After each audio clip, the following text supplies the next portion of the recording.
Welcome back. All right, we talked about divergent boundaries, plates kind of moving away from each other. Now, if that happens in one spot, then since the Earth can't get any bigger, so if some places plates are moving away from each other, that means in other spots places have to move moving towards each other. And those are convergent boundaries. So let's chit-chat about that, shall we? Again, going back to this map, so convergent boundaries are these dark blue lines. Oftentimes on plate maps like this, there'll be lines with little teeth on them, and that shows the lines with teeth show the direction of the subducting plate. So in this case, for example, the Nazca plate is converging into South America, but the Nazca plate is the one being subducted, going below. It's oceanic crust. It's denser than the mostly continental crust, at least in this area, South American plate. So the heavier, more dense stuff, when these two things interact, gets pushed down. Okay? So that's what you'll see. And there's a number of convergent boundaries, obviously, around the Earth. So again, older crusts must be destroyed and recycled as new crust is being created at divergent boundaries and spreading centers. So that typically happens, the crust is recycled back into Earth, back into the mantle at convergent boundaries. So the Earth's surface remains the same when new crust forms at divergent boundaries. So where two plates collide, typically subduction occurs. One plate usually gets pushed beneath the edge of the other one. The subducting plate, the plate that's going down, moves into the asthenosphere. It's the other upper part of the mantle.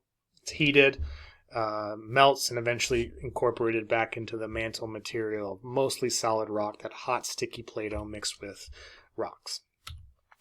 Convergent boundaries are characterized by, there's a lot of deformation that occurs, deforming of rocks, volcanoes, mountain building, metamorphism, more on that in a later unit, earthquake activity, mineral deposits. So convergent boundaries are kind of nasty boundaries. They're kind of nasty ones. Volcanoes, earthquakes, a lot of destruction. There's actually three types of convergent boundaries. There's oceanic and oceanic crust convergent boundaries, oceanic and continental convergent boundaries, and continental convergent boundaries. So let's take a quick look at all three of those. So when we have oceanic to oceanic boundaries, it's when two oceanic crustal plates converge. One is subducted underneath the other, and you get something called an island arc forming. There's a bigger image on the next slide of this. You also get these weird subduction complexes of folded and faulted sediments, and oceanic lithosphere is scraped off onto the overlying plate as well. As one of those oceanic plates is subducted into the mantle, again, it's heated and it's melted, generating something called andesitic magma, which is not like basaltic magma, which is pretty flowy and sticky, so pretty flowy, not too sticky, kind of runny. It doesn't really feed explosive volcanoes, but andesitic magma is a little stickier. It can trap gas, and when it's released at volcanic eruptions, you get violent volcanic eruptions. Again, if that interests you, Geology 101 or Geology 110. The magma itself rises to the surface, and that's because liquid magma is less dense. A liquid is less dense than a solid, so it's going to rise. At the surface of the non-subducting plate, it forms a volcanic island arc. I just realized I'm looking at the wrong thing here. So again, hold on, give me a second, and I'll kind of explain all that on a larger scale.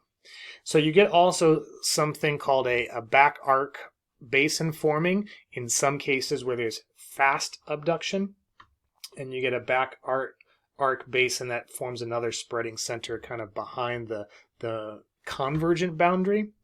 So the lithosphere, the crust and the upper part of the mantle on the landward side, this is continent, this is the landward side of the island arc, is now becoming almost a divergent boundary. It's being stretched and thin. A good example of this is what's happening in the Sea of Japan. So we have oceanic crust and oceanic crust, and we have those converging. So convergent boundary, we get this volcanic island arc. Japan has a lot of volcanoes, a lot of earthquakes as well. And it's also creating a back arc spreading, further pushing the Japanese islands out into the Pacific Ocean as well. So again, as one of those plates is subducted, that material melts, it's less dense than the surrounding rock, bubbles up to form volcanoes, in this case, volcanic island arcs. Looks like an arc, and there's a lot of volcanoes there. What about oceanic to continental convergent boundaries? So this occurs where you get the denser, more compact oceanic plate that subducts under the less dense continental lithosphere or crust. Now, don't be confused. The continental crust is much thicker. So overall, it's by weight heavier, but it has to deal with density, and that's how compact something is. How much is squished there, not necessarily the actual weight of the thing. So even though the oceanic crust is much thinner, it's a little bit more dense, a little bit more compact. So when those two things interact, the more compact thing, more dense thing gets pushed down. So that's why when continental crust is converging with oceanic crust, the oceanic crust goes down. Magma generated by subduction here again rises to help form volcanoes, andesitic volcanoes. A good example of this is the Pacific coast of South America, right here. So we get the Andes Mountains. So you get these uplifted Andes Mountains, which are volcanic in nature, and they're fed by andesitic magma. Where the Nazca Plate, that's this side of the convergent boundary in the Pacific Ocean, is subducting under North America, you also get a small trench going on there. The Peru-Chile Trench marks the subduction site. Again, the Andes Mountains are formed, and they are volcanic in nature. So we can see, again, as the Nazca Plate is crashing into the South America Plate, which is moving this way, when two cars crash, they get crumpled up. Well, same thing here. The continental crust of the South American plate on this side is getting crumpled up. The oceanic plate is subducting down below. Part of it is melting to feed and create these andesitic volcanoes, the andesitic fed volcanoes that make up the mountains of the Andes. All right, one last one, continental to continental crust convergent boundaries. This is when you get two approaching kind of continents that are initially separated by an ocean floor, but that ocean floor is subducted, and then what's left is the continental stuff behind it. And they kind of collide together.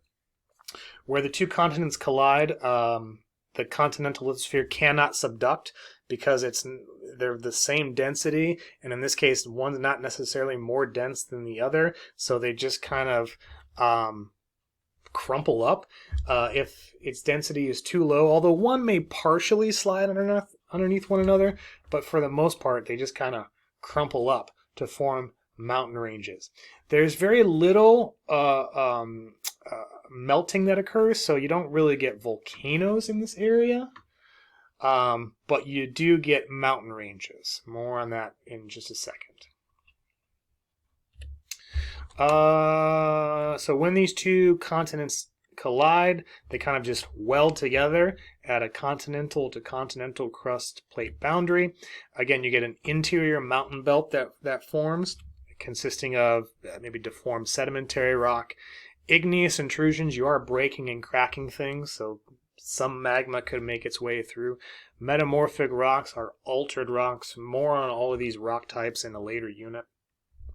You might get some fragments of oceanic crust that might get pushed up onto the continental crust itself. Think ophiolites. We kind of touched on that a little bit in Unit 1. Earthquakes are common here, but you don't get volcanic activity per se. I don't know what happened here. Why is that there? So in any case, a great example of a continental to continental boundary. This picture shouldn't be here. I think I pasted something that shouldn't be here. got to delete that out. In any case, the Himalayas in Central Asia, where India is actually on a separate plate that's crashing into the Eurasian plate. So India made a continental crust, is crashing into the Eurasian plate continental crust. So you get this very large mountain range. You get a lot of earthquakes along the Himalayas. That's where Mount Everest is. This is Earth's youngest and highest mountain system. And it's the highest because it's the youngest. Mountains, if they're old over time, processes called weathering and erosion break those mountains down.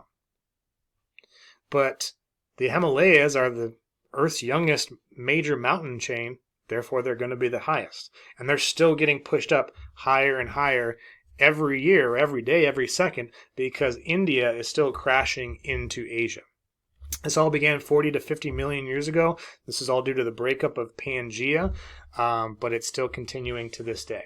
So again, you get India, which is on a separate plate, crashing into Asia, which is on the Eurasian plate, to create this very high uplifted mountain range, the Himalayas. It happens in other places. That's just kind of the most famous of them all.